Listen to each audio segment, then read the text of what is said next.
All right, this time I'd like to call the Wyoming Game and Fish Commission meeting to order. It is day 2. It's July 20th, 2022. I'll briefly do a roll call. Commissioner Byrd. Here. Commissioner Brokaw. Here. Commissioner Ladwig. Here. Commissioner Jolovich. Here. Commissioner Ledball. Here. And myself and Commissioner Doobie has been excused for this morning. If I could get everybody to stand up and join me in the Pledge of Allegiance. Pledge allegiance to the flag of the United States of America, and to the republic for which it stands, one nation, under God, indivisible, with liberty and justice for all. Thank everybody. To those of you watching via Zoom, if you do not send in an advance comment sheet prior to the start of the meeting, we would still like to comment on the agenda item, please do one of the following. If you are on Zoom via your computer, you can send a chart to the host with your name and the agenda item you wish to comment on. If you are listening on phone, you can send an email to wgfvideo@yo.gov. Making sure to include your name, phone number that you're calling from, and the agenda item you wish to comment on. Also, after after every agenda item, that we will take public comment, and that if you were going to hear first those who submitted their advance comment sheet, and those that decide that they want to comment a little bit later, we'll entertain that after that. So if you're on Zoom via computer, you can send your chart or your chat to the host with your name and the agenda item you wish to comment on. If you're listening on phone, you can send it also to the email at wgfvideo@yo.gov, making sure to include your name, phone number that you're calling from, and the agenda item you wish to speak on. When you are called, you'll be prompted by the host to the role of panelist. Once you have entered the meeting as a panelist, you will be able to unmute your microphone and turn on your video if you so wish to speak to the commission. Okay, thank you. And I think the first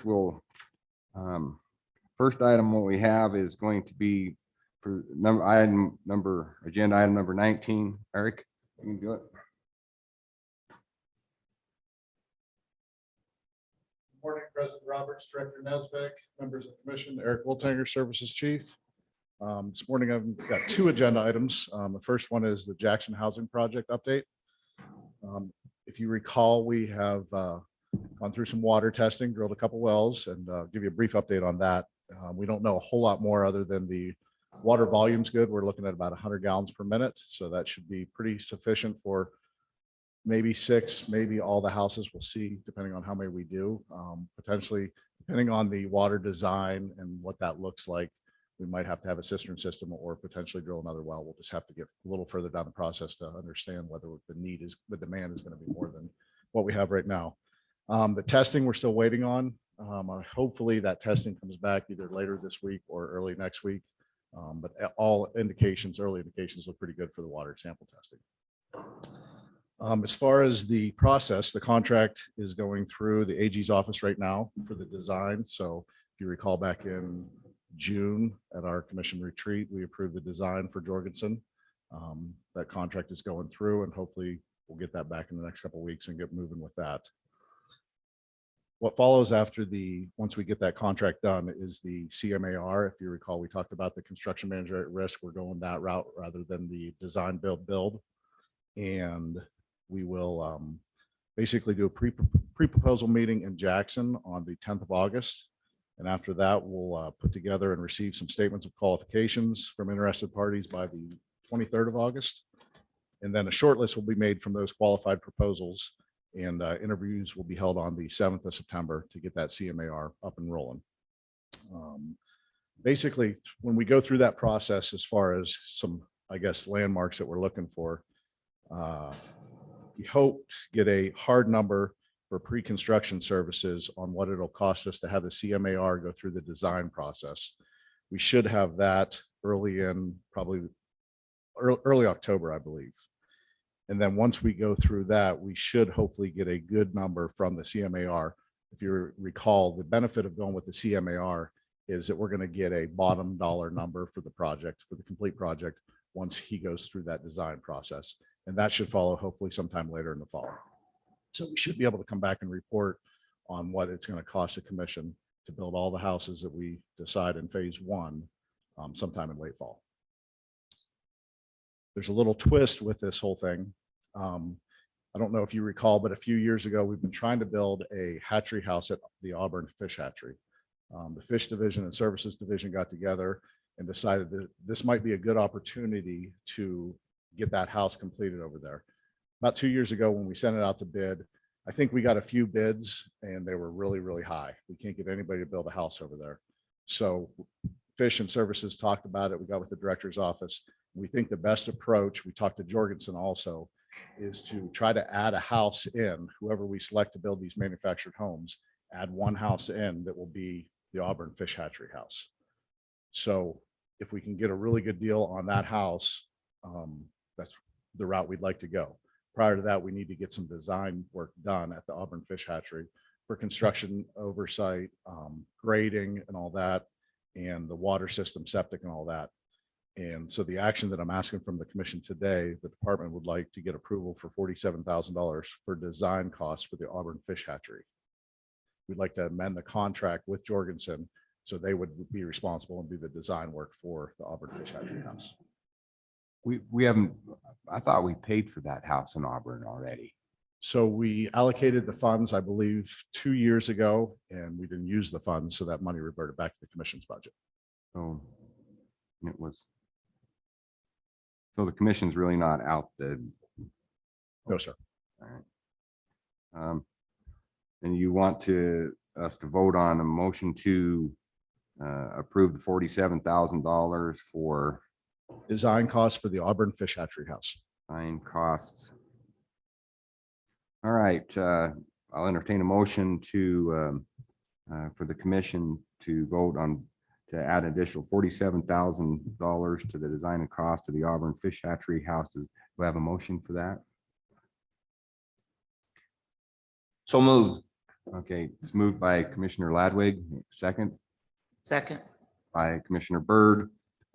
Any discussion? I'd been up to that house. They'd been having a whole bunch of problems trying to get that thing built. They were tearing their hair out saying, oh, we get it. We're supposed to be, when we don't get it, back and forth. So it'd be nice to get that thing locked in. We believe this is a good opportunity to add on to the list of houses for Jackson and just get an extra house. It should work out pretty good. We talked to Jorgensen at length about it, and they feel like we should be able to make that happen. And that's going to be located right there in Auburn. Yes. Okay. Yeah, we'll just add one to the amount of houses that we order for Jackson, and hopefully we have a savings there. I think that's pretty smart. I really do. I think it's a good idea. Any discussion more on it? All those in favor? Aye. Aye. All those opposed?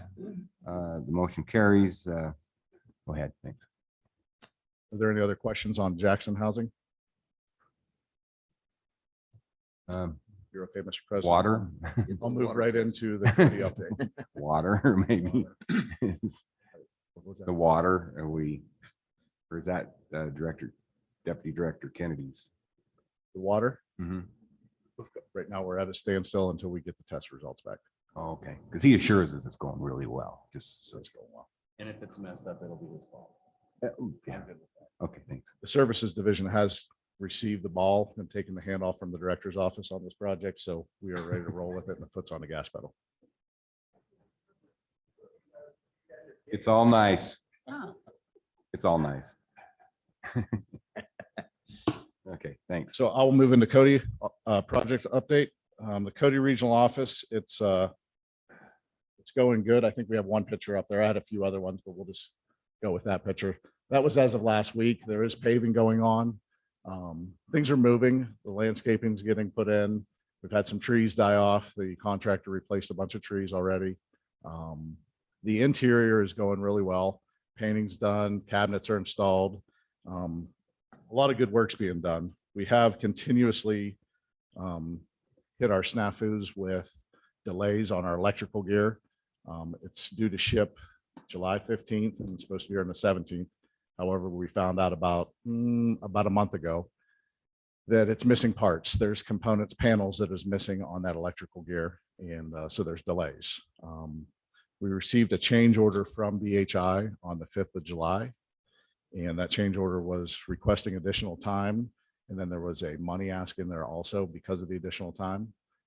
I have, with your approval, accepted the time. They're asking for 35 additional days, which would push us to final completion date of October 6th. The additional ask for money we rejected. So today, I guess I'm just informing you that's what the department did. If you're okay with that, that's how we'd like to proceed with the change order. So our substantial completion date is now October 6th. The electrical gear is one reason for the delay. The other delay is the elevator components. They're just on back order. In their change order, they kind of indicated that there was no date that they knew of when we would get those pieces, but we have discussed with them over the last couple of weeks, and we believe those parts will come in sometime in September. So we've kind of adjusted everything as far as the region move, the office move, the furniture and everything else to like the middle of September, and the end of September is whenever hopefully we can start to get the region moved in there. If we get everything installed the last few weeks of August, there's probably 2 to 3 weeks of testing that needs to go on from the commissioning agent.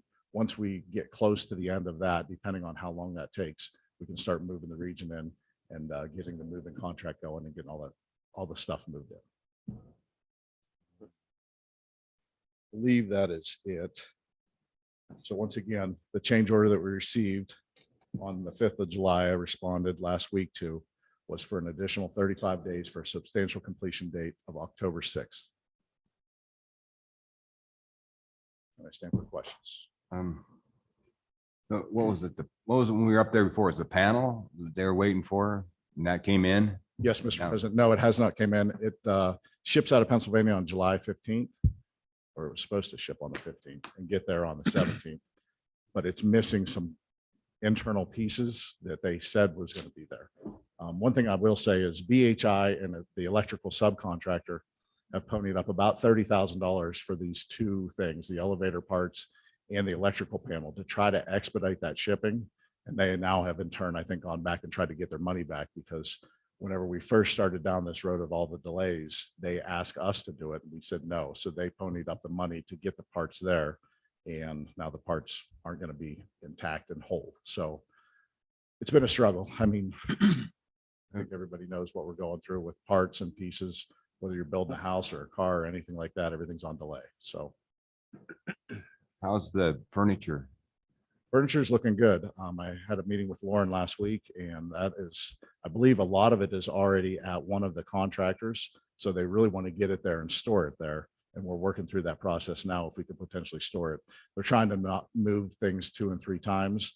All the shelving for the loft area, we're going to try to get that in one of the garage areas, but they want to wait till the elevator works to use the elevator to move it up and down rather than carry it up the stairs. So we're going to try to piecemeal it together. We're going to get it done. We'll get it done. It's just been a struggle and a little frustrating. Tough. Mr. In- President. Eric, quick question, and this may have been answered way back when we started this whole process, but what are the plans for what will be the old building, the old office in that whole area? President Roberts, Commissioner Lovell. So once we move out of it, we've already been working with the county, and the highway patrol is going to take over that building. Okay, So we didn't own that building. We just leased it. right, So the highway patrol is going to move in there once we're done. okay, so we're okay then timeline, like we didn't tell them a date or anything like that. We did tell them a date, but we've also explained all the Gotcha. delays that we've had. They're pretty understanding about it. Great, thank you.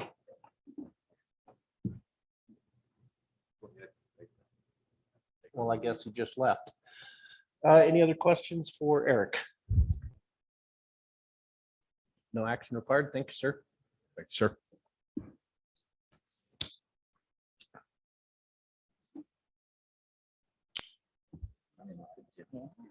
Jennifer with very short hair.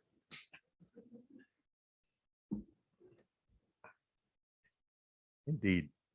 Good morning, members of the commission, Director Nesvik. Today, the department's recommending that you vote to approve 3 new licensed selling agents and the transfer of 2 agents. We have Glendale Trading Post in Glendale, Wyoming. Evaluation packet's complete. That's a transfer of ownership. There's 3 other agents in Glendale with total sales of 4,650 licenses and roughly $98,000 a year. In Hewlett, Wyoming, we have a non-sporting goods transfer of ownership, the all-around hardware store in Hewlett. Last year, they had sales of $55,561. There are no other agents in Hewlett. We've got a new applicant for a licensed selling agent called C6 Outfitters in Rawlins, Wyoming. There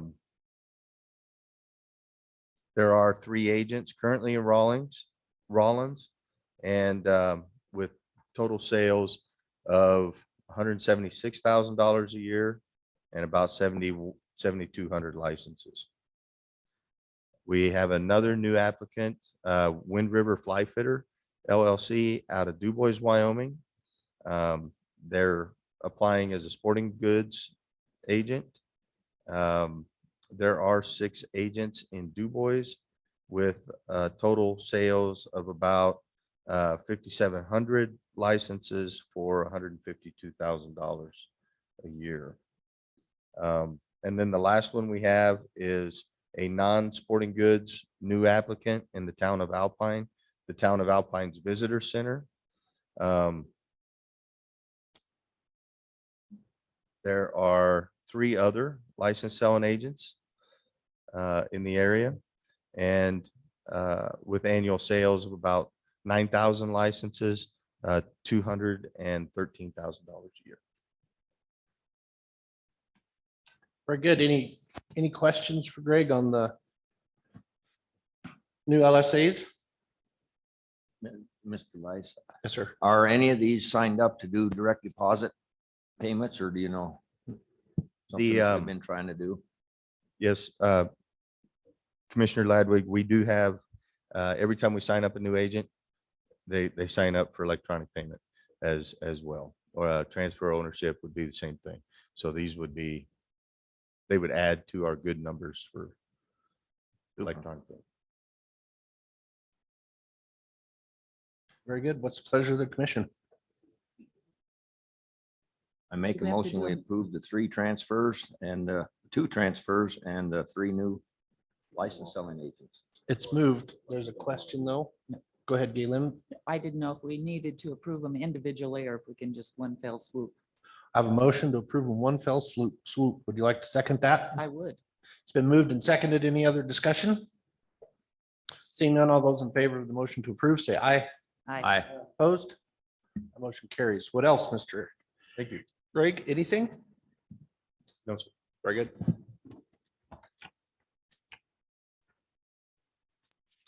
Agenda item 22. Nish? Good morning.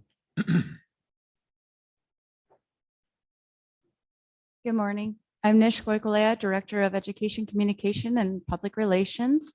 Good morning, President, members of the Commission, Director Nesvik. Today I wanted to talk to you about our Inspire Kid program and our partnerships and how kind of the numbers and where we're at right now this year.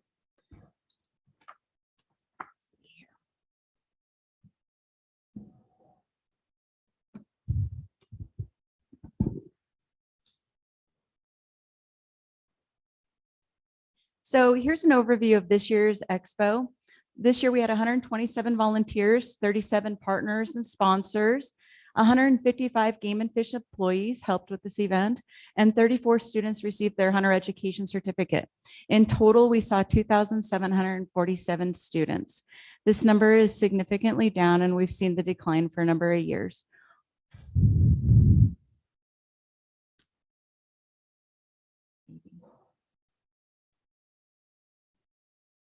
You just turn it for me. So every month we send out an Inspire a Kid e-newsletter. Currently, just for this newsletter, we have 3,323 subscribers with a 36% open rate. The market standard for an open rate for government emails is typically 19%. So we're almost double, which is really great. All of this content is specifically designed for kids. Again, 1 email a month. And then we also embed in there learning resources and hands-on activities.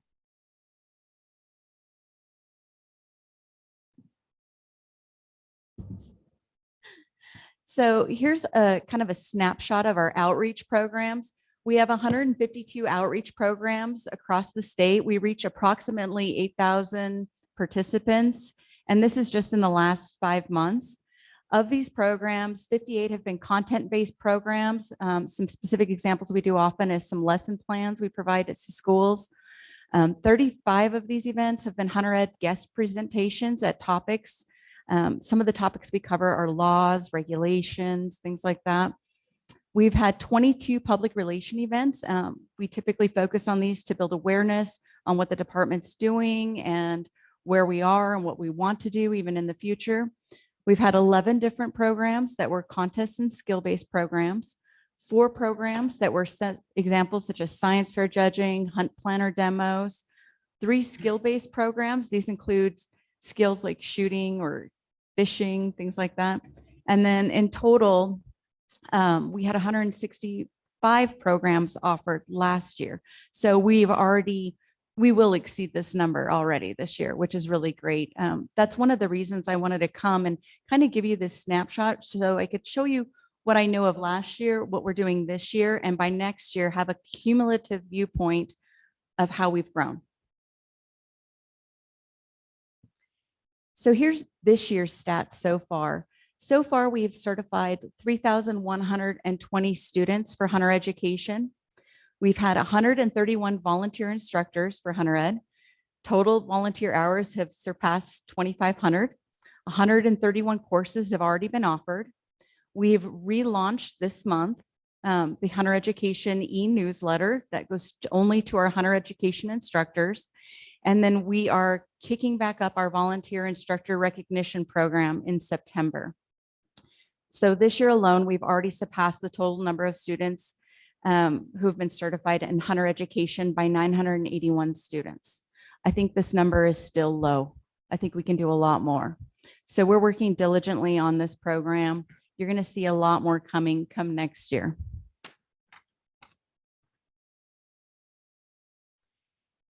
Inspire a Kid adventure book. You may have seen this in the previous edition of the magazine. This was an entirely separate booklet that we embedded into the magazine. This is a huge lift for the magazine team and for Sarah. They did so much work. It was essentially like having a whole nother edition of the magazine. And all of this we did mostly in-house with some help from some other illustrators and freelancers. But in total, this went out to 23,000 subscribers in the Wyoming Wildlife Magazine. And then we distributed it to more than 2,600 students at Expo. So it was a really great experiment. We hadn't done anything like this, and it was really well received. There was even like a build your own, I think it was a first aid kit in there and some other things, but a lot of information, a lot of great feedback. We've been handing these out at the regional offices as well and at headquarters. And so it's something we might do again in the future based on the outcome, but let's see. I think I missed a slide in there, but one of the things that I was going to highlight was one of the big events that we did was the Maury Brown Kids Fishing Day in conjunction with the Wildlife Fund. And that was a really awesome event in terms of partnering with the Wildlife Fund and a number of other organizations and partners and having a huge impact. We're going to replicate those kinds of events throughout the state so that we can have more of a targeted impact in the regions and see kids all around the state. Whereas in the past, we had focused on Expo and Casper, and we'd seen mostly just the Casper or surrounding area kids. And so we want to have a bigger reach and do some more things both in the regions and in the schools. And so come next year, I hope to give you some very different statistics with a comparison.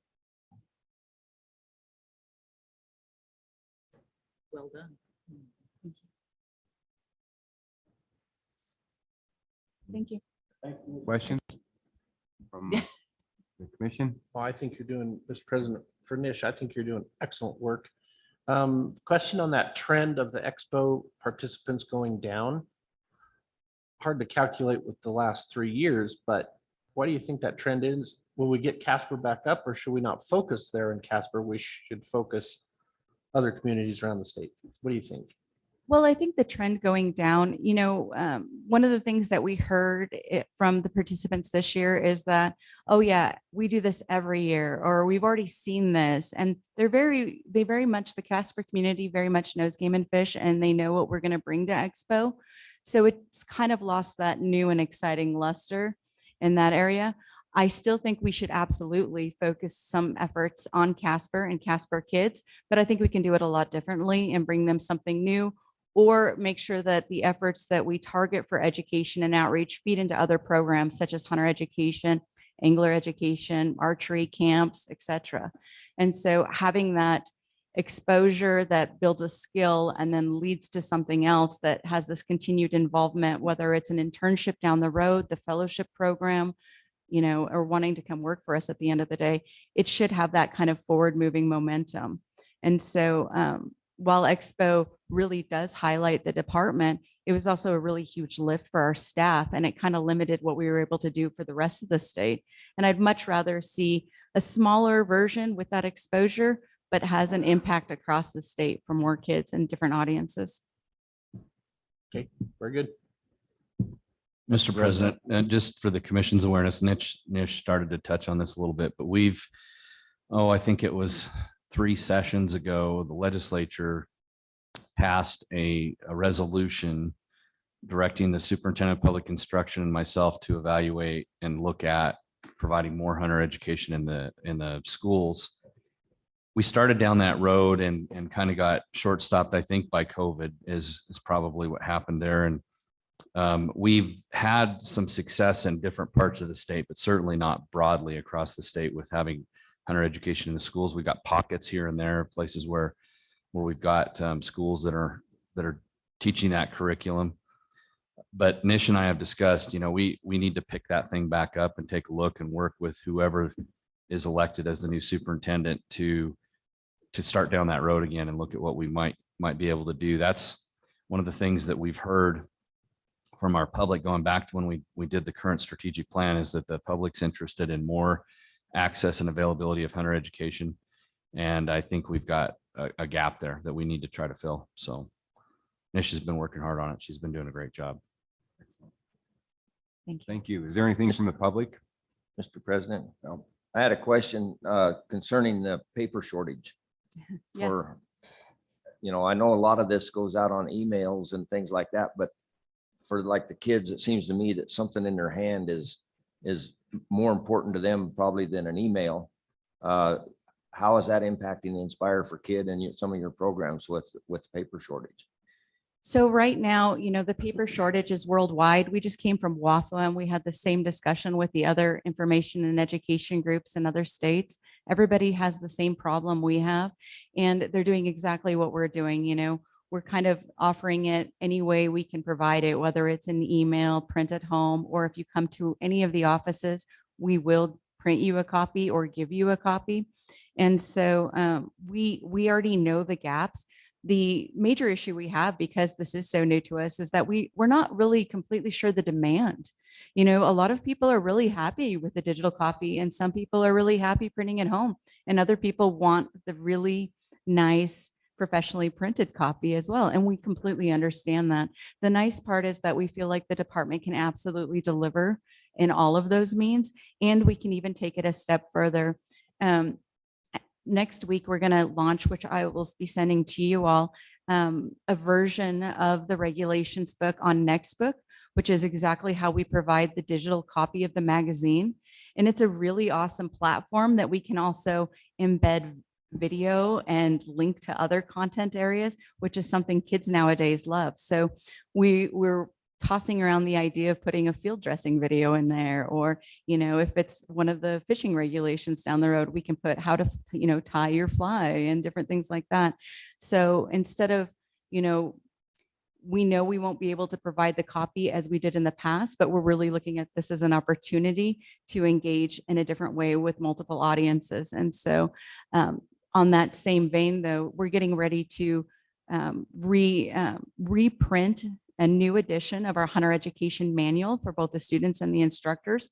And right now we're being told that we will not have a paper shortage problem, but instead of relying on that advice by the vendor, we are already looking at putting it into a digital platform and embedding content and just making this kind of our new norm. And so doing the regulations with that mindset going forward, it does give us a different opportunity to track some things. And we already know just from our emails that we sent out, and we're going to send another batch of emails to all of our hunters with the digital copies of the regulations that we have in a complete version. And then we've already broke them down into by species. And so we can tell how many people open them, how many times they click in there, how many times they go back to it. And so collecting those kinds of data analytics has been really interesting for us as well.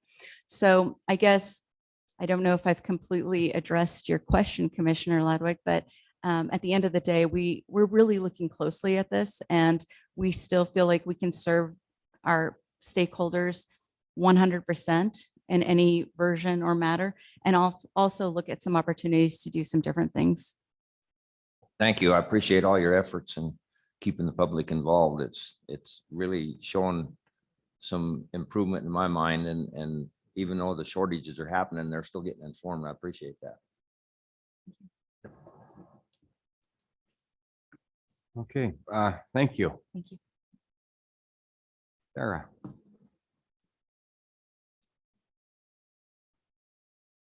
This will be agenda item 23.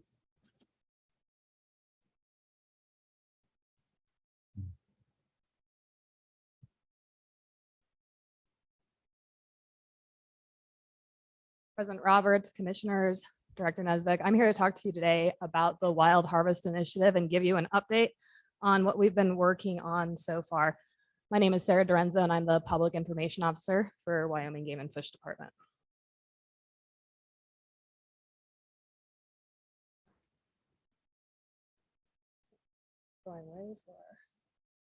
Okay, so the Wild Harvest Initiative is a project of conservation visions with Shane Mahoney. The project has 3 main goals, which you can see listed here. But in essence, the goals of the project are to show the value of wild harvested food through hunting and fishing to our food systems, and also demonstrate how hunting is relevant even to people who do not hunt and fish through the commonality of food.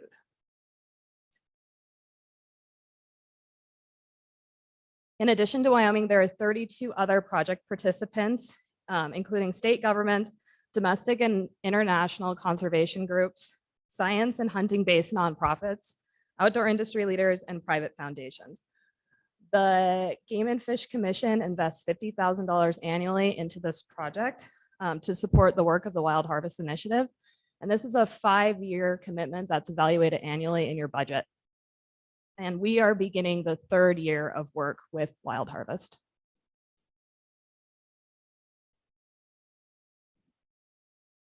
Recently, Wild Harvest Initiative worked with Wyoming Game and Fish Department to initiate a meat consumption survey. And so that survey was designed in collaboration between Game and Fish and Conservation Visions, and it involved those other 32 entities to all survey in the same way. We sent that survey to 44,000 resident hunters. We sent them 3 messages: an introduction message to the survey, a reminder email, and a last chance to respond. Anyone who participated was entered into a drawing to win a $350 gift card to Bass Pro Shops. And we asked hunters to respond whether or not they were successful in hunting in the 2020 to 2021 hunting season.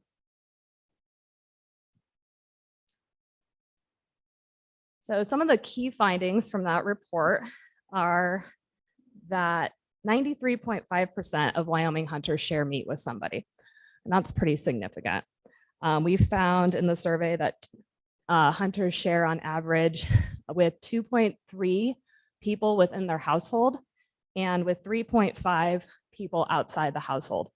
And so that amounts to 1.7 million pounds of meat that Wyoming hunters shared outside their household during the 2020-2021 hunting season.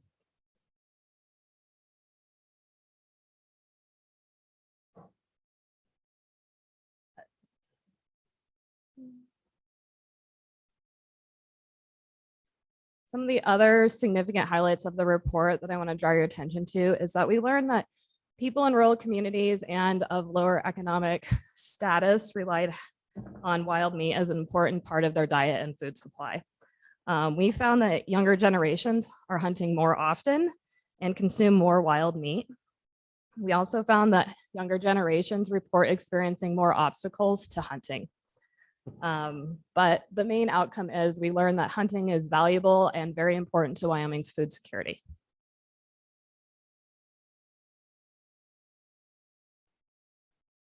So we're already implementing these results in a number of ways.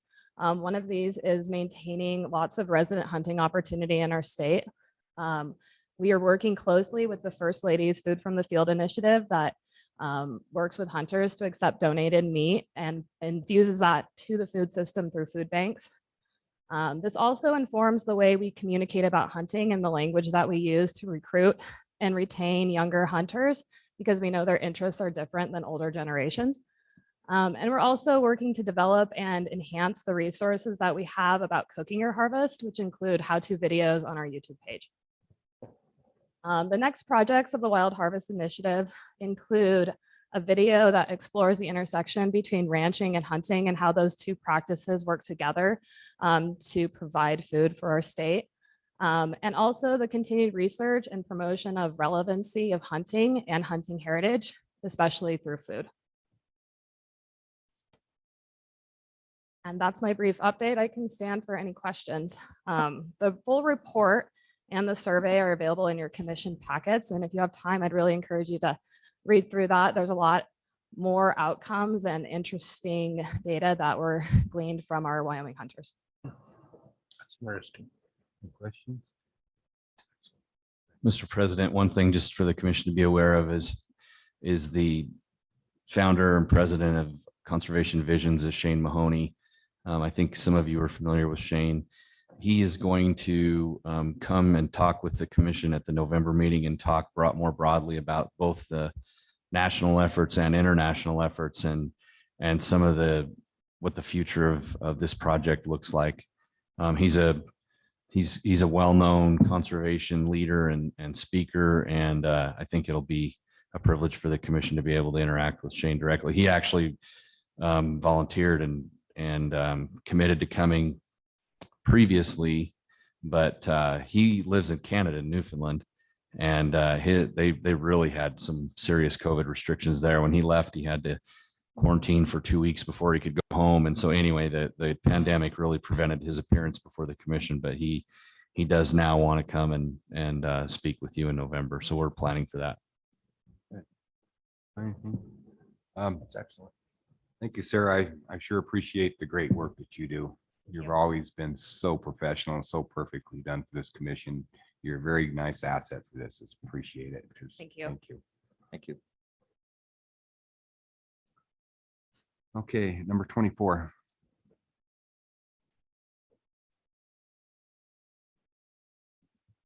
Mr. President, members of the commission, Director Nesvik, as you can see, we have Jerry Johnson here today. This occurs every year, and he's going to go over the projects listed for funding by the Animal Damage Management Board.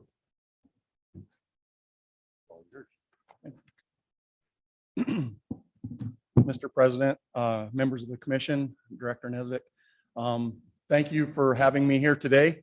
I'm here to present the Animal Damage Management Board's request for funding. This is their annual request. The ADMB met June 16th and reviewed $316,000 of projects. There were 15 projects. Most of them were continuing projects and several new projects. The projects that were selected totaled $221,000 And after being ranked by the Game and Fish, the projects that were selected are as follows. The first is the Game and Fish Large Carnivore Livestock Depredation and Prevention and Control. This project had requested $25,000 and was fully funded. The second one was the Uinta Mule Deer Predator Control request for $15,000. Again, this one was fully funded. Then we had the Converse County Predator Management District for coyote removal in the Sand and Sage Creek mule deer herds. This was requested $20,000. The Converse County District voluntarily had their project lowered to help fund the Wyoming Ag in the Classroom. And this was funded by the Game and Fish, or hopefully funded by the commission for $17,500. The next was a Carbon County mule deer in the Bag Savory Creek area. They requested $15,000 for predator control in the mule deer fawning grounds. And we're requesting $15,000. The Washakie County Predator Management District is targeting, again, the Basin mule deer herd. They requested $13,000 for control and was suggested for $13,000 in funding. Natrona County had 3 projects. The first one was for raven control. They have annually requested $10,000, but with funding, they have also voluntarily held their funding for $5,000, even though they continue to request the $10,000, just to show the need for the funding.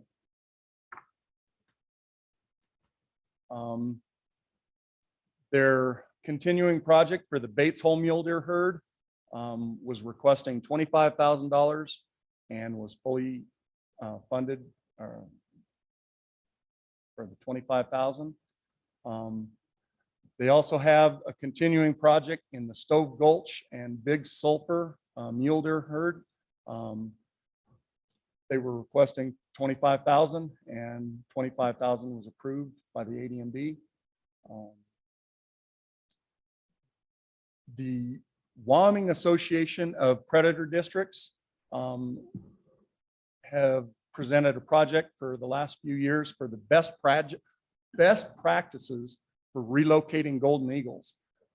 This has been a project that I think has had a lot of good success. They have found that eagles can be relocated, and several of them do return, but they have returned or been gone long enough that it's helped in the area for the lambing grounds. That was requested for $28,000. USDA Wildlife Services picked up $8,000 of the funding for the student, and that was requested or funded for $20,000. Carbon County had another predator removal project for the Ferris Mountain Antelope fawning grounds. They had requested $17,000 and $17,000 was approved by the ADMB.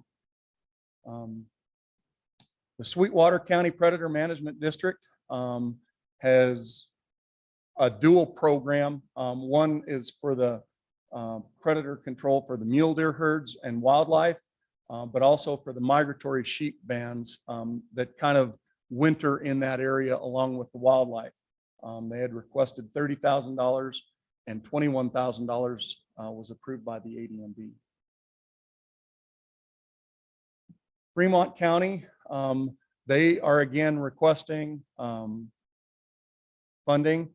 They had requested $33,500.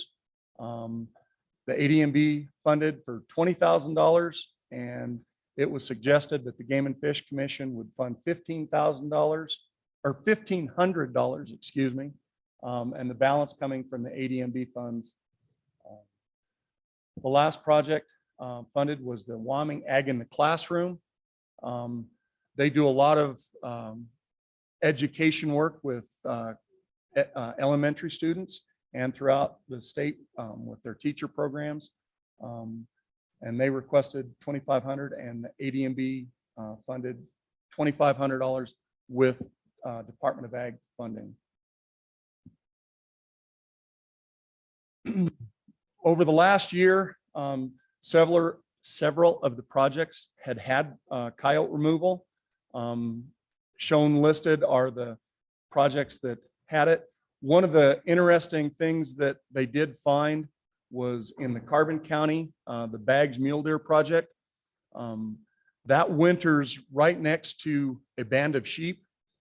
And it was pretty obvious that coyotes like sheep. And they were able to take off 442 coyotes off of that project this year. Again, listed, the Bates Hole took off 157. Stove Gulch, they had a little bit of issue getting an airplane at the right time, and they were only able to remove 74 coyotes off of that project. The Ferris Antelope last year removed, or this spring removed 104, and Washington County removed 135. And for that Bighorn Basin project, they took 590 coyotes out of the area. And the Fremont County Deer Project removed 61 off of theirs. Are there any questions? Yes, Mr. President, I have a question. So Jerry, on some of these reoccurring projects, are we seeing some results? Yes, they are. I don't get a lot of reports back from all of the game and fish projects for the mule deer herds. But they have been able to show that, there is an increased survival rate to the fawns. Stove Gulch, that one has been kind of a tough project. I don't know, they've said that some of them, it's more than just coyote removal, but they know that it's still critical in that time frame to protect the fawns. And then, Mr. President, the other question on the Natrona County with the raven removal. I'd like to see that one fully funded. Why did the AMDB board recommend half of it, 5 of the 10, I think it was? Mr. President, Commissioner Brokaw, that one, it's really difficult to spend all of that money. Raven control tends to be a fairly inexpensive control measure. And the predator boards and the local ranchers generally will help bait the projects. Okay. And so, that makes it cheaper. Yes, they would like to see it, maybe more, but voluntarily, they are the ones that kind of Okay. do that. So it's not a reduction in their efforts. It's just not a financial necessity. They're still getting the work done. Yeah. Very good. And one of the other issues that they came across was last spring when they had that big, huge 3 feet of snow. They had done all their baiting and they got the snow. And by the time the snow cleared off, the ravens were gone from the area. And so that project they're funded through end of September. And so they were able to use that in the fall to come back. And so that's again, kind of, it's been just a myriad of issues that have allowed it to stay at the $5,000 rate for the funding. Very good. Any other questions from Mission? Do we have any comments or anything from the public? Okay. And I believe we're going to be asked to vote on this, correct? Yes, please. Okay. I'll entertain a motion to approve the projects listed for the funding by the Animal Damage Management Board. Do I hear any kind of a motion? Mr. President, I move that we fund the proposals, the projects as proposed. Okay, it's motion by Commissioner Brokaw, and second I'll second. by Commissioner Byrd. Any discussion among them? Okay. Those in favor, say aye. Aye. Those opposed, motion carries. Thank you. Thank you very much.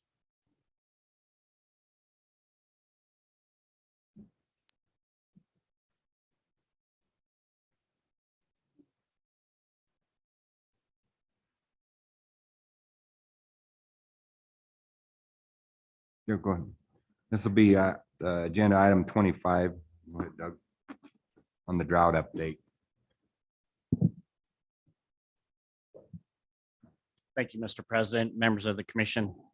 So the next agenda item, we have wanted to provide you with a drought update, and what I'll go through by region, kind of a little bit of a summary of what's going on in each of the regions, and kind of give you a sense of what the field people are seeing.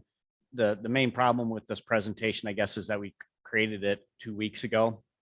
And as you're very well aware, we see things changing daily across the state. And so a lot of the stuff is right from the end of June. First couple slides are just some statewide and national maps that show drought persistence across the United States. And then I'll focus a little bit in on Wyoming, and then I'll get into some of the herd units across the state. But you can see in this map that, persistent drought is identified the end of June through most of southern and eastern Wyoming.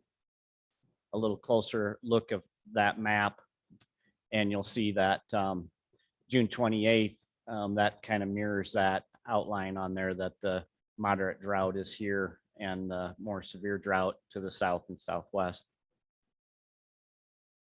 Compare that with March 29th, things actually did improve. As you know, once we got into late March and early April, we had pretty cool temperatures, and I'll talk a little bit about that in some of the regions that also came with a little bit more moisture events, particularly around Memorial Day. We had some pretty good snowfall conditions, and this extreme northwest part of the state actually picked up quite a bit of rain and snow. And of course, you're all aware of what happened in Yellowstone once we got into June after that March weather event. So what I'd like to do is similar to our hunting season presentation. I want to break it out into the regions and then talk a little bit about, I just selected a handful of herd units from across the state to kind of help portray what those conditions look like.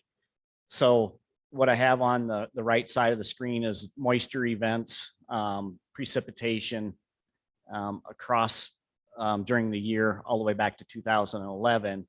And for our bullet points that we put together for the governor's office, we talked about 2012 as being one of the really dry years. And all these graphs that I will show you will have this dip in this year, 2012. And then you'll see the last couple years also extremely dry. The line across here is the 30-year average.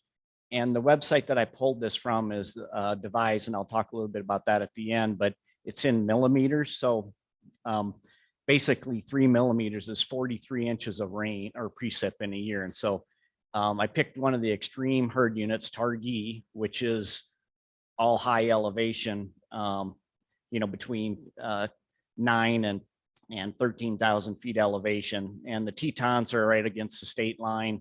So as those weather patterns come across Idaho, they start hitting the Tetons and they drop moisture. And so that's one of our more extreme herd units to get moisture. And again, 3 millimeters daily mean is about 40 inches of rain. Compare that with the Jackson Bighorn Sheep herd unit, and you'll see that same typical pattern. 2012 really low. We had a lot of fluctuation, and then the average there of 2 inches is 28 inches of precip in a year. Couple pictures from the region around July 1st. This is one of Gary Freilich sent me this one. Gary was in yesterday. This is the divide south of Camp Creek where we have our elk feed ground. Camp Creek Inn is on the highway, and then that high divide to the south is Beaver Mountain. And then also south of the highway there is Willow and Shepherd Creek, and you can see that even in July, things were looking pretty good. And I think this pattern's pretty similar across the state. I'll talk a little bit about one of our worst areas, which is southeast Wyoming. But for the most part, we had really good precipitation events that provided a lot of green up. So in Jackson, what I'll do is show you the hunt areas like this for these herd units and talk a little bit about the management direction that's tied directly to hunting season and what the regions are doing. So area 6, that's at Targhee, high elevation. There's very limited winter range. Those sheep stay up at those high elevations. And what the region is working on there is a collaborative process to limit the amount of recreational disturbance on that herd. So those limited ranges those sheep have access to, they can continue to get to them. Area 7, if you remember from the hunting season presentation, we're counting lots of sheep, the highest in the last 40 years. And there's concerns about the amount of habitat for those sheep. Fortunately, we have some decent moisture conditions there and habitat looks pretty good. There's some concern about the invasive grasses starting to move into these higher elevations with these warming temps. Cheatgrass seems to be doing a little bit better. And within the region, you saw the season proposal this year was for more ewe lamb licenses. That was to kind of dip our toe in the water to start providing a little more opportunity for those reproducing animals and start reducing some of those numbers on those winter ranges. When they drop down out of the high elevation, they'll get on some of those limited areas. When you get to Cody, again, I picked a couple of sheep herds here. The Absaroka compared to the Devil's Canyon, you can immediately see the difference in the moisture pattern. So again, one millimeter is about 14 inches of annual precip. And you can see that in 2012, we were down to 0.8. That's about 11 inches of precip when they're typically supposed to be getting closer to 15. And again, compare 2012 to last 2020 and 2021, extremely dry conditions, a lot of concern with subsoil moisture and what that means for the herbaceous and shrub growth that those animals use during the times of the year. We didn't have information for 2021. It's this devise where I pulled this data from the website, pulls data from federal sites that's collected, and so it's not quite ready yet for review. Looking a little more closely at Cody. Good lamb ratios in the Absaroka herd unit in the western portion. Devil's Canyon. So remember the moisture changes from this higher elevation area to area 12, which is that low elevation, more dry habitats. But Devil's Canyon seems to be doing really well, 51 lambs per 100. The grass and forb production that we've seen this year because of the late spring moisture and cooler temps in the spring, we're seeing better forb conditions than we've seen for previous 2 years. And there again, we're kind of experimenting with some ewe lamb licenses there to kind of address some of our habitat concerns that we have there. Switching over to the deer herds in the Cody region. There again, you can see the graph, 14 inches of precip, annual precip average, and you see 2012 and the last couple years well below that that average. But on the scale, the Targhee sheep herd was at 3 over 40 inches of precip, and a lot of that, this is an annual assessment, so some of that's snow conditions. But there again, you can see 2020 and 2021 well below those averages. And this is the Gray Bull River. That's the bottom one. Paint Rock is the upper one on the top. So a little more moisture in that herd unit. And then Basin, of course, really a dry environment, pretty harsh environments really for a lot of those species. But again, This is in No Water Creek, southeast of Warland on June 15th, and you can see pretty good conditions there. Region was pretty optimistic with what they're seeing for growth from that early season precipitation. Overall, the Cody region continues to, manage conservatively and reduce opportunity on mule deer because of the concerns with population recruitment. They've got several research projects going. Cody region is pretty concerned about invasive annual grasses. That's kind of ground zero for us, and a lot of projects to address cheatgrass expansion. And due to the extreme drought that they've experienced in the last 2 years, there's really poor forage conditions that coming into this year. And they're looking optimistic for this year, but things are starting to dry out now. And then I'm not going to go through each of these on the slides, but you can see what changes the region's made to address some of those concerns that they had with habitat and population changes. Switching over to the Sheridan region, pretty good precipitation events there. A lot of green up early on, and with that early green up comes fine fuels. And just in the last couple of days, Sarah and the folks in communications have sent out a news release about the fire restrictions, and Ray and Sean and Eric worked closely with watch the restrictions that occur in each of the counties.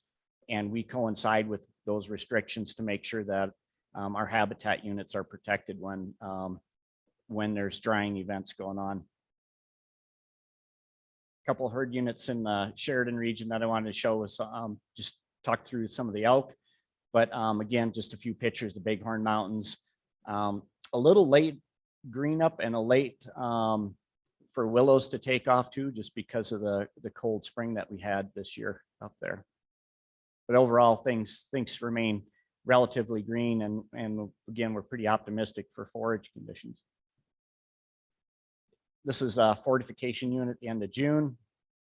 Fortification is the bottom line, and the average there is just over 14 inches of precip per year.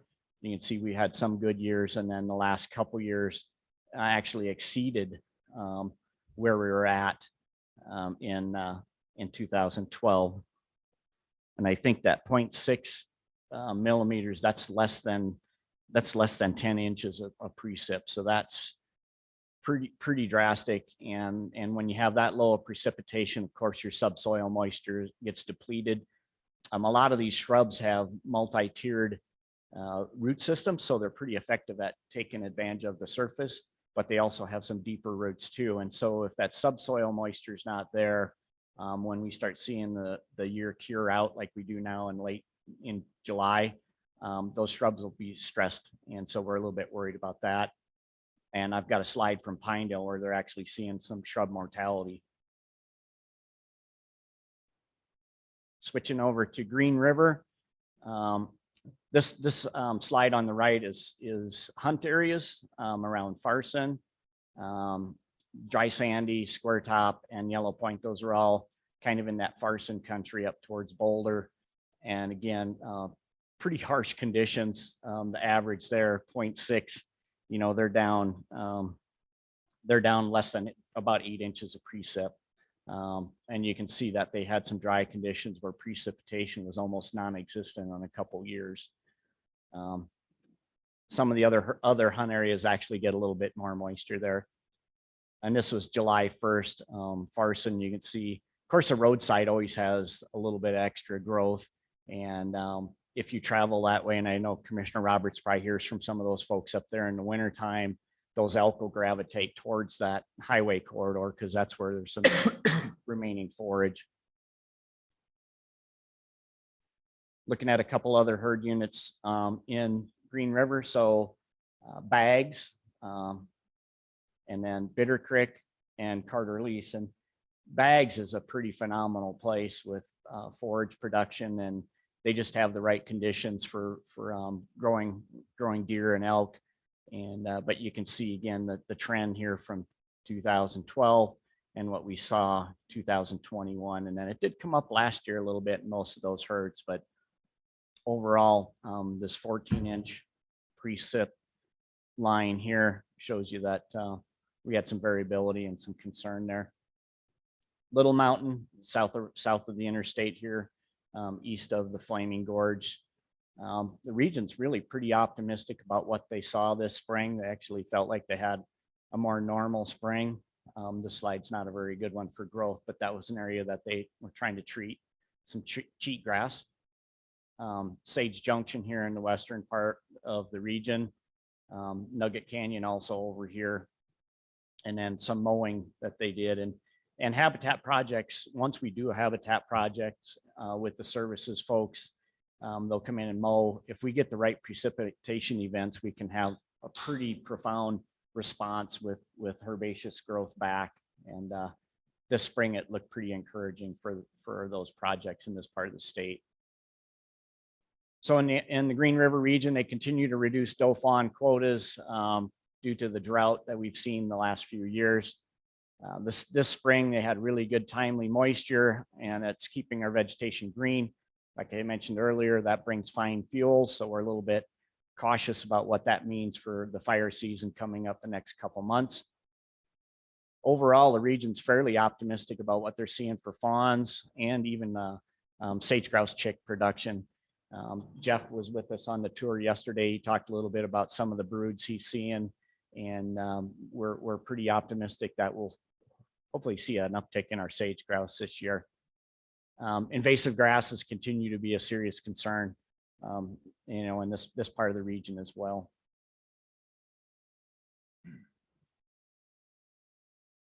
Switching over to the Laramie region, this is the part of the state where we have the most concern.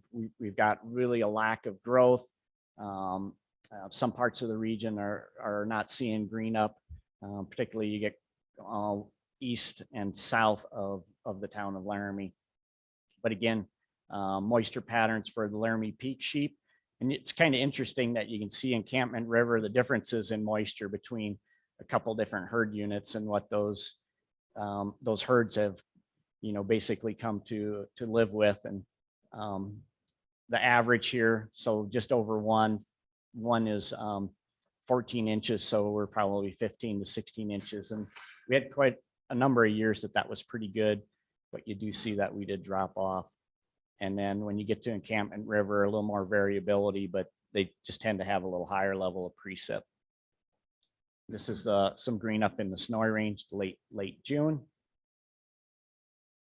And managers have a lot of concern about the Mullen fire just because some of the rain events and precipitation events are pretty localized. So it's looking really good in Saratoga, but you get into some of those more extreme eastern portions of that burn unit, and there's some concern about what that green up's doing.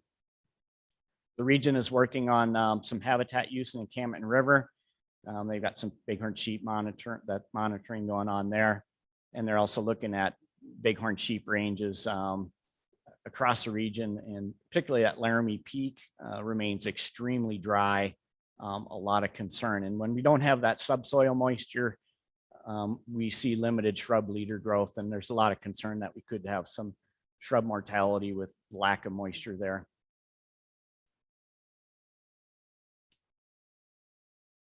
Also, the pronghorn herds in this part of the state. So this, of course, is along Kirk Gowdy. Early on, we had quite a few fawns that were hitting the ground, but you can see that we had multiple years on these 3 herd units that were well below their 30-year average, and a lot of concern what that means for forage production for survival of those fawns. And without herbaceous production, we'll see elevated mortality on those animals. And here again, you can see that 2012, what that compared to. We almost reached that same level, but the difference here is that we bounced back in 2013, where here we had 2 years that we were below those 30-year means. So pretty concerning there. And then again, just a couple pictures. So you can see where the snow drifts were setting along these slopes, and a little bit of green up there. This is down by Woods Landing, and see the aspen stringers coming off of Sheep Mountain, where there's a little bit of snow deposit and some ephemeral streams there that provides green up. Overall, not much growth, a lot of concern that, we're seeing early senescence of grass. So the grasses didn't really even green up to make it produce seed heads. So a lot of concern. For the Laramie region, for our pronghorn herds, we're below objective. They've been reducing licenses, and that poor fawn production is really tied to the drought conditions that they're seeing. Cheatgrass continues to have an edge and expand because of it greens up so quick in the spring. Overall, they're really concerned. They have poor conditions there.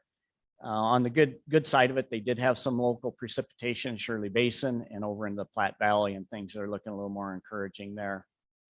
And again, early senescence of grasses and forbs are likely to occur this year, and we'll see reduced fawn survival.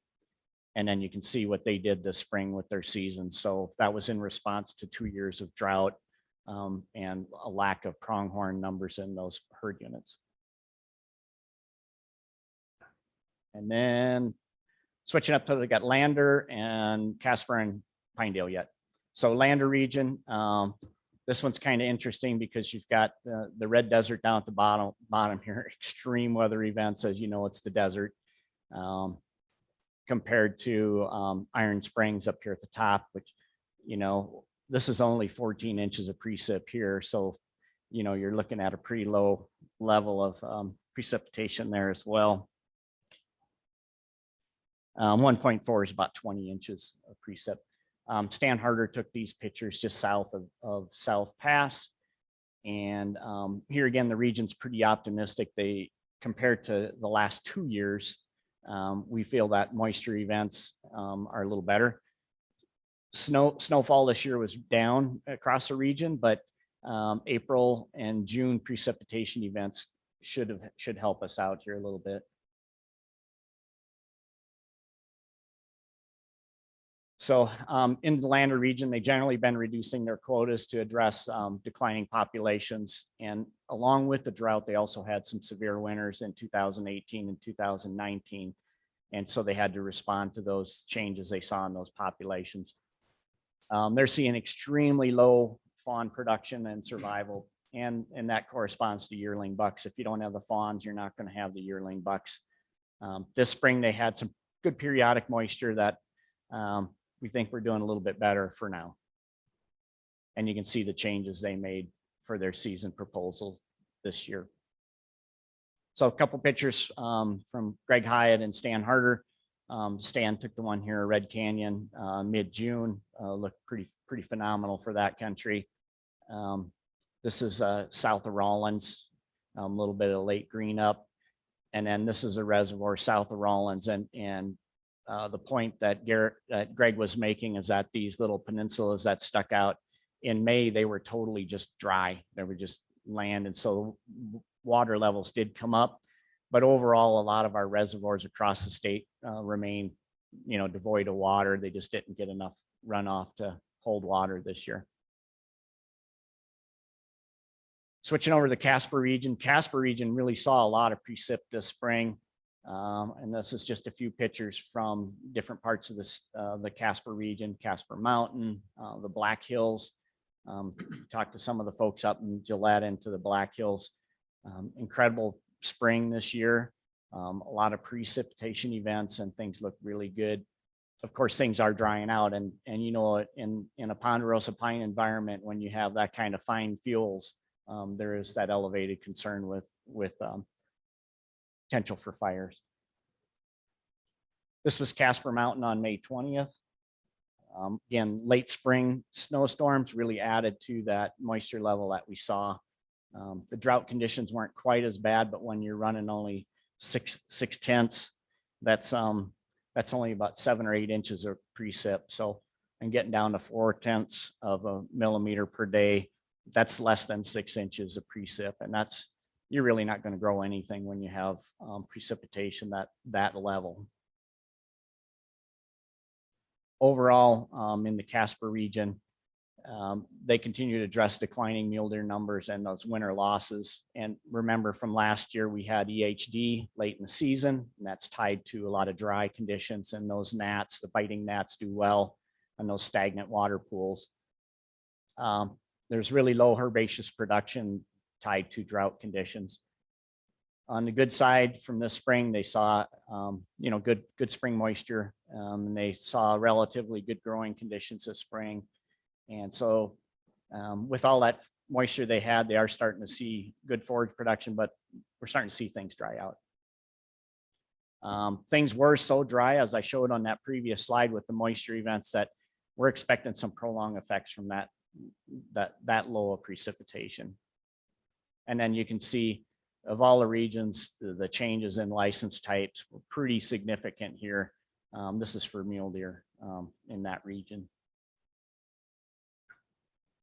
Let's switch over. I've got a couple pictures here from Pinedale, the Half Moon area near Pinedale, bunch grass production. And then the lower slide is bitter brush. That's basically dying out. You can see the dead stalks, skeletons from those shrubs. And we believe that's, partially tied to the low precipitation events, low soil, subsoil moisture. And so we're kind of monitoring that to see what happens with some of those winter ranges there. The good news in the Pinedale region is that our winter last year didn't push those deer as far south. And so those animals had pretty good survival. The two main herd units there for deer, Wyoming range and Sublet. You can see the Sublet tends to be a little drier, but very, very similar patterns. And this data that's pulled together, so Sublet deer herd covers from Jackson all the way down to Rock Springs. And so it's a pretty broad area, and there's all these weather stations within that herd unit that are compiled to make these data sets that are plotted here. So, and again, that's whole back rim on July 1st. So continue to be pretty conservative. Our populations are below objective for mule deer. Drought has impacted the leader growth on our shrub communities. And again, that shrub mortality that they're seeing suspected from that defoliate from the drought, which takes away from that forage quality for big game. Subsoil remains low. On a good note, they still maintain high buck ratios, and fawn ratios are at 70, which is very exceptional for that country. And part of that is the winter wasn't very severe last year, and it did not push those deer as far south on their winter ranges as other years. And last year, Gary and Dean, the biologists and the wardens in Pinedale, observed about a 26% mortality on those fawns, which is pretty good. We usually see a little bit higher than that. And so folks had sent me a lot of images. I had to kind of wade through a lot of images, compile a lot of information, but I pulled this information from Jared Merkel at UW and Dr. Shannon Elbeck at WGF pulled together an app online, and it's for resource managers can go in and you can look at data, federal data that's compiled. And what they did is they put it into a herd unit or a hunt area basis. So you can go in and pull up the hunt area and see what that moisture pattern has done for the last 30 years. Right now they're reporting it in millimeters, and we started talking with them about maybe trying to put it into inches. So I'm more of the standard person. I'd like to see it in inches rather than millimeters, because 2 millimeters a day I don't understand what that is. So. But anyway, a lot of thanks to everyone. We're not out of the woods yet. We've got really good conditions going into July. As you saw yesterday, we're probably a little better off than we've been most years in July. But with that comes, we know there's some dry times ahead of us yet, and we hope that the shrubs, we don't lose a lot of our shrubs.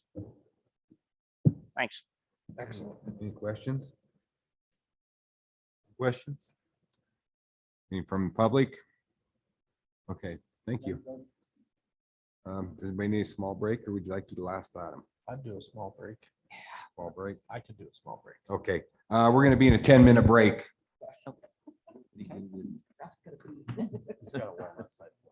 I'll drink too much coffee. Ralph's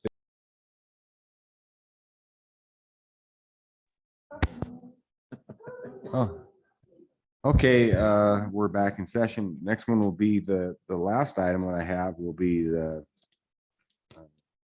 agenda item number 26. Good morning, President Roberts, members of the commission, Director Nesbitt. I'm going to have Ray Bradyhoff, our Habitat and Access Branch Chief, come up and give a presentation on commission-owned and managed properties.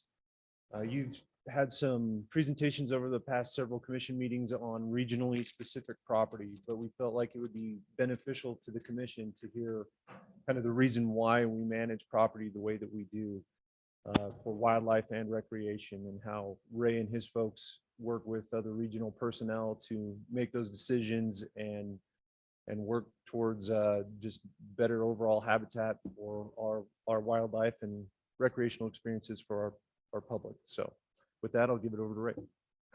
Right. All right. Good morning, President Roberts, members of the commission, and Director Nesbitt. It's my pleasure to be here this morning to talk to you about commission managed properties. Today, I'm going to give you a quick overview of some of the things that we do on these properties. And we're just really scratching the surface on this overview. A lot of these could be presentations in their own right. So with that, we'll get started. Maybe.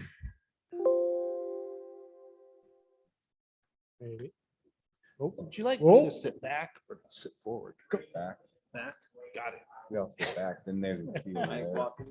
nope, you're great. No, no, it's just that they watch and everybody's watching the screen for some reason. All right. So the Habitat and Access Branch is responsible for managing all the commission properties throughout the state. We have 22 full-time employees. Of those 22, 16 of them are stationed throughout the state as regional biologists or supervisors to manage these properties. Yesterday, you guys all got to meet Todd Grosskopf. He runs our statewide development crew. And there's 5 of those guys that work on these properties, but they also do habitat development off commission properties and on private property, BLM property throughout the state as well. And then myself based out of Cheyenne. So that's kind of our H&A branch in a glance.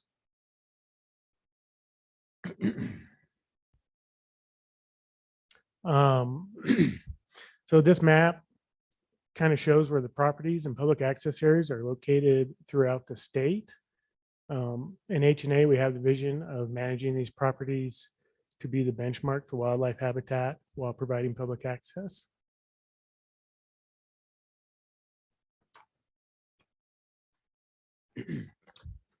The commission, we manage 44 wildlife habitat management areas throughout the state, encompassing about 500,000 acres.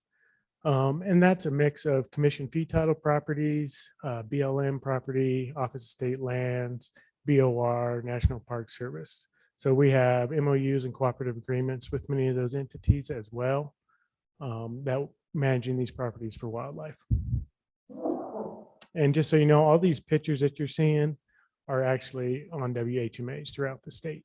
So like that bottom one's S&M, those top 2 are Sunlight.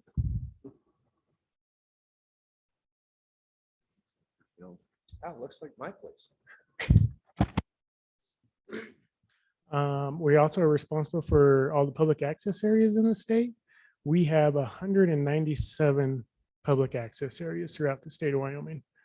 And those public access areas are primarily for recreational, hunting, fishing use. Like here in this picture, you can see there's a boat ramp going in on the New Fork River in the upper left.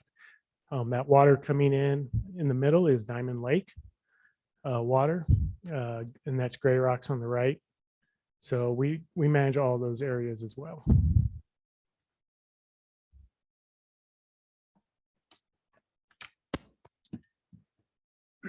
So today I'm really going to focus more on the WHMAs and what we do on a day-to-day basis out there for wildlife habitat. When we purchase a property, we purchase it for a primary reason, and we call it the purpose of acquisition, and that's what we manage these properties for. Many of our properties were actually purchased in the 60s and 70s using federal aid dollars. We don't use federal aid anymore to buy properties. It creates some strings for us to manage them. So in the last 20 years, the commission has pretty much bought all properties outright. Another note, when we acquire properties, we do not remove them from the tax base. We are not tax exempt. So we pay property taxes on everything, including regional offices, houses, all of that.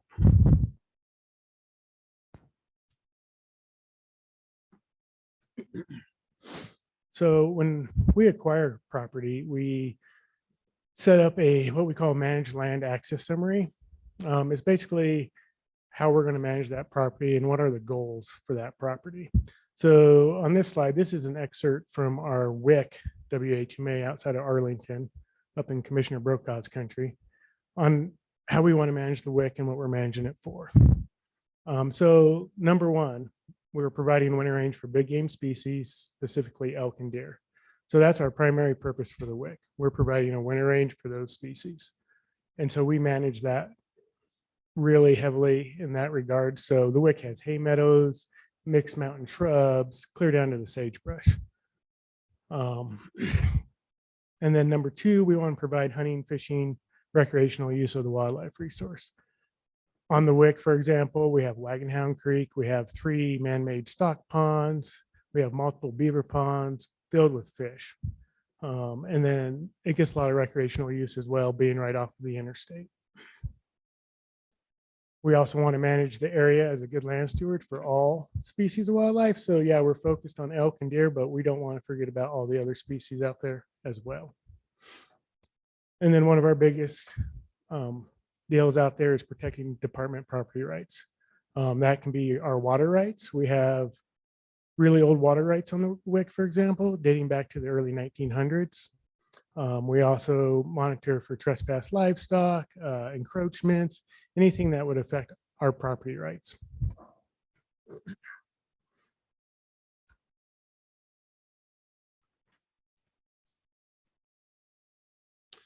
So I'm going to go into just a few of the things that we are doing every year on these properties throughout the state.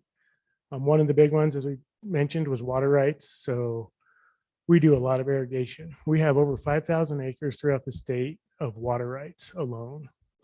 Over the last 10 years, we have really put an emphasis on upgrading our irrigation systems, improving the infrastructure, and just making them more efficient in the conveyance of the water to the properties. As you can see in that bottom right, we used to have almost everything as open ditch. And for those of you who have irrigated, that is not an efficient means of irrigation. With our limited manpower, we've converted a lot of things to gated pipe and center pivots.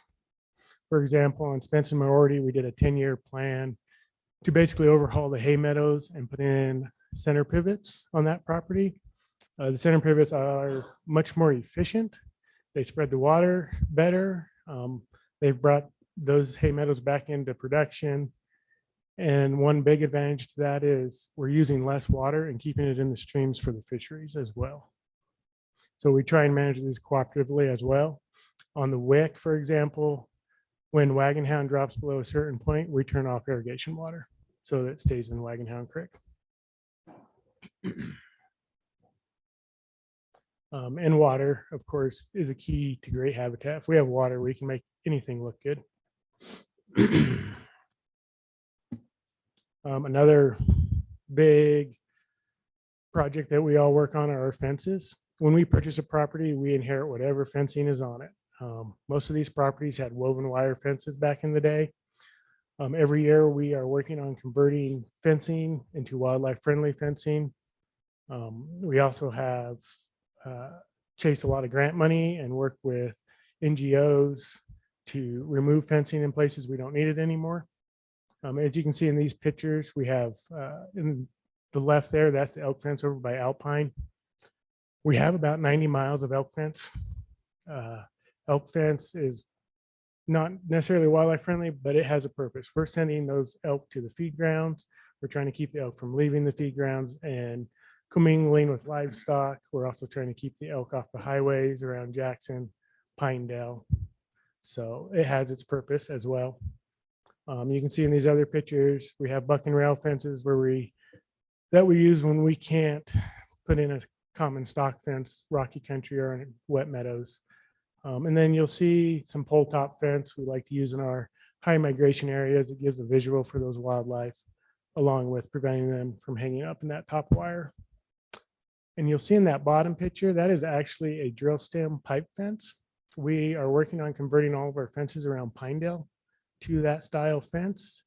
The oil field has donated us a ton of drill stem for this. The advantage to that is hardly any maintenance. There are no wood posts or anything like that that can take heavy snow loads. For example, this is on Fall Creek. We had a fire go through right after the contractor finished building that fence. And it was a pretty hot fire. And the only thing it did was break a couple wires. So it paid for itself right out of the gate.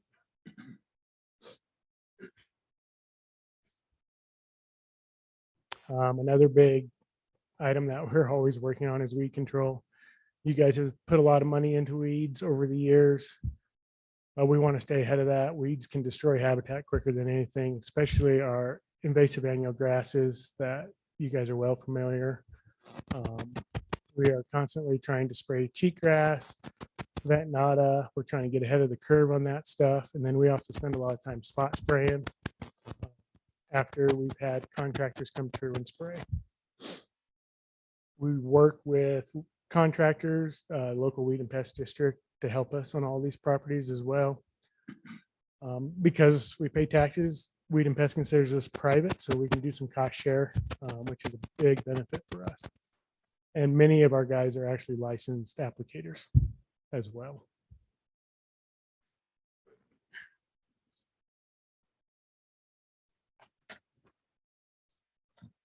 Water is key to everything, not just habitat, but wildlife needed as well.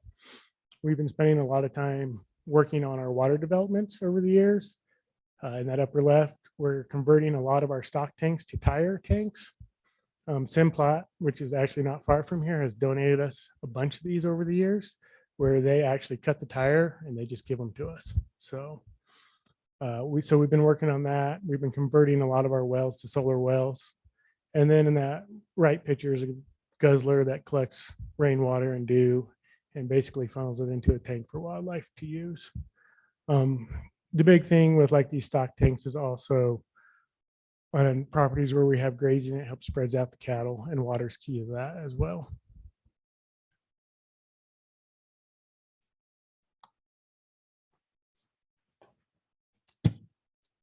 On many of our properties we acquired, whether it's for upland birds, game birds, they come with farming. They had a lot of farming going on.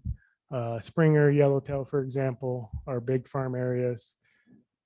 We continue that with those properties. We have farming. We do some of the farming, especially where we have smaller acreages that doesn't make sense to get a farmer in there. But on the larger ones, we actually have contracts with local farmers to farm those properties. You guys get to review those contracts when they come up. We put them out for bid. The farmers basically bid a price on what they would pay to farm those properties. And then we work with them annually on the crops we want and make sure we're achieving the goals we want on those properties. The big thing with our farming contracts and some of our other contracts, as you'll see, is they offer to pay so much, but we don't take direct payment from them. We put it back into the property. So we create what's known as a area improvement project agreement, an AIPA.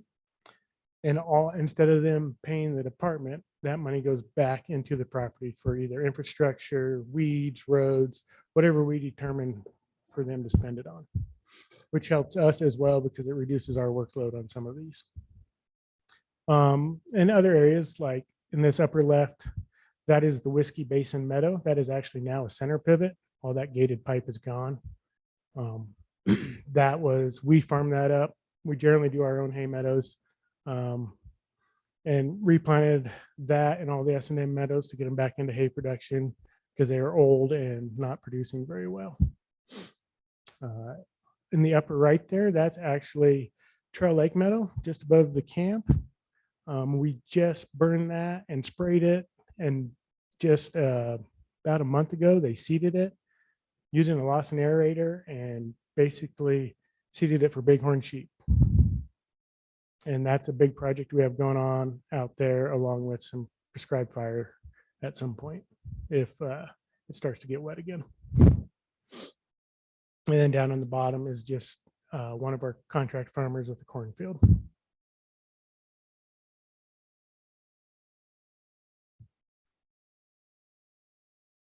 Haying. So a few years ago, we got back into doing a bunch of haying. In that picture up on the upper left, that is Spence and Moriarty hay meadows. We do all that haying internally. We get twice the bang for the buck off these hay meadows. That hay, after it's put up, we put it up, it gets shipped to the feed grounds over in Jackson and Pinedale country to be fed back out. And then we re-irrigate those hay meadows and get regrowth on them and then leave it for the wildlife all winter. And since we've started working those hay meadows, the wildlife are glued to that property in the wintertime. It's very impressive. And it's used by elk, mule deer, bighorn sheep. You see them all out there. So if you're ever in that country in the winter, you can actually drive the county road through our property there and see wildlife out there. We also hay outside of Jackson on Horse Creek and South Park as well. And that hay is used on the feed grounds. The hay has to be certified weed free, so we also hire a contractor to spray the weeds on that as well. We do have some other haying operations that we don't do, but we have a local ag producer doing, like at San Mesa, we have center pivots there. He hays it, gets all the cuttings, and in exchange puts money back into the property.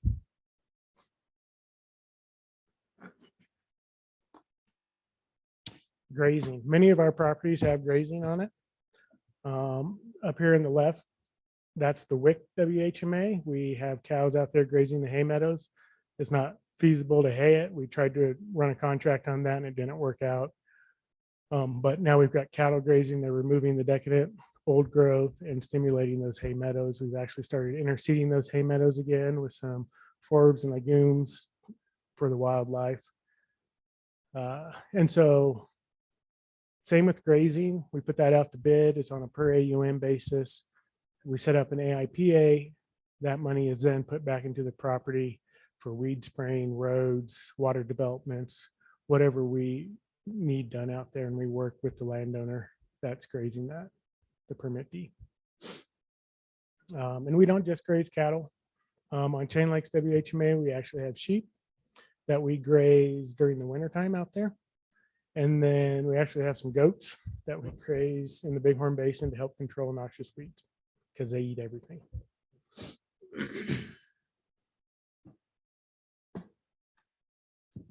Many of our properties have wetlands on them as well, depending on what they were purchased for. In the last 10 years, we've worked cooperatively with Ducks Unlimited and many NGOs and funding partners to overhaul a lot of our wetlands. In this picture, that's Soda Lake wetland up in the upper left that just got completed last year. We've basically gone in, rebuilt dikes, put in new water control structures, and planted new wetland vegetation from rushes to sedges to these sod mats that you see on the right. And now we can control the water flow, be able to dry those out when they need to be dried out, and just have better management over those. If you guys, a current wetland project that's going, a big one is we've got one actually on South Park right now in cooperation with Ducks Unlimited and Teton County and the town of Jackson. It's a really big project. So.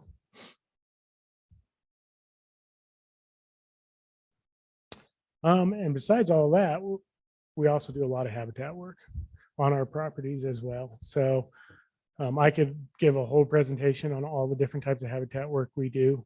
We'll just kind of go through the pictures here. In the upper left, that's the aerator with the seed box. So we use that a lot of times in sagebrush country, and we'll do some dispersed seeding with it. In the bottom left, we're mowing. To the right of that, you can kind of see the mosaic pattern. We're reducing that sagebrush canopy. We have a lot of this going on in the Wyoming range, over in the Platte Valley. A lot of you have been out to the Grizzly WHMA and seen all the mowing projects we have done out there. And we've done some aeration out there as well as some aspen ripping. And it's really impressive. Once we go on and do these habitat treatments, the wildlife just move into these areas. They're like a mecca. They really use them heavily. We also do controlled burns. In that right picture, we're burning cattails on the wetlands. Cattails are kind of a monoculture. They'll take over a wetland. We really don't want them. They're really hard to get rid of unless you have lots of water. Because you got to flood them out after you burn them, and all it takes is one shoot to get out of the water and they're back. So we burn every year at Yellowtail, Ocean Lake, for example. On the bottom right, we're thinning conifers.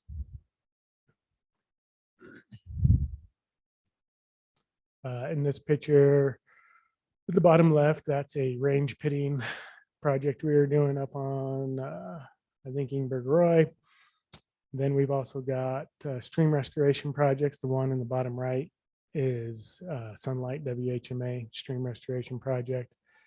And then, of course, we monitor all this habitat work that we're doing as well, and the habitat on our WHMA. So we do rapid habitat assessments, photo points, line transects, to make sure we're achieving the goals that we've set forth for these properties and are meeting them. And if not, we make management adjustments.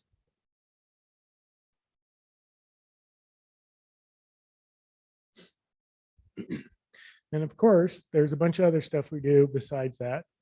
Owning property requires a lot of maintenance. We also manage 22 elk feed grounds for the maintenance side, the regional offices. So we have hay sheds, we have stack yards, we have corrals that all need taken care of, roads, signs, boat docks. We contract a lot of that out if it's feasible and we can do that.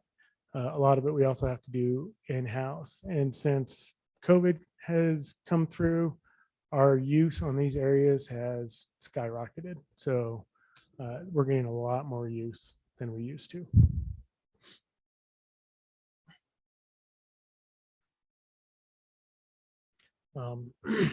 So with that, I would like to thank you guys for taking time.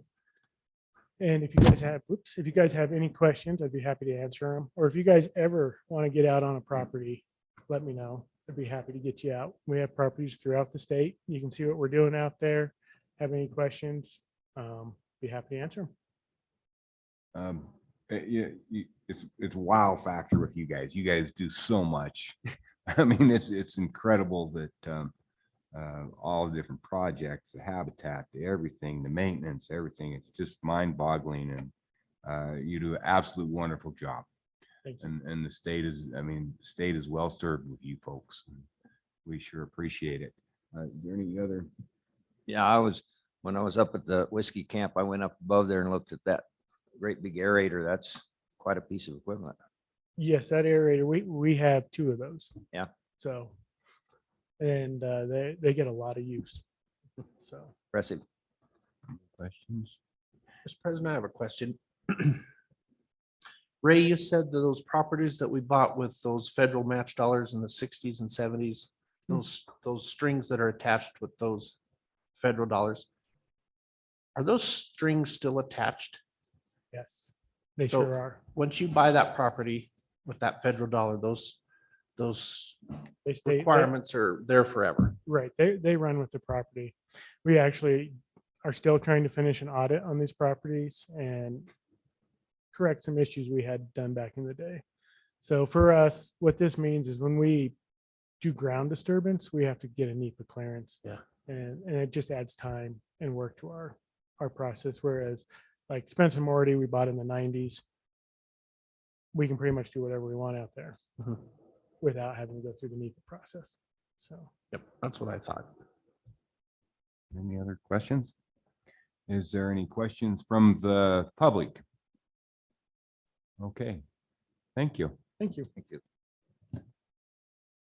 At this time, I'll officially do a call to the public to see if there's any input from the public. And hearing none, I would just like on behalf of the commission to thank Director Nesvik for running such a world-class organization and with having absolute first-class people. It's such a pleasure, and I know the commission is so appreciative of everybody and everybody's hard work, and it's proud to be a part of it. So thank you. Absolutely. And with that said, if entertain a motion to adjourn.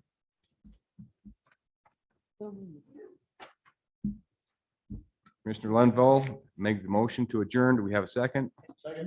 Second from Commissioner Jolovich. Any discussion? Those in favor?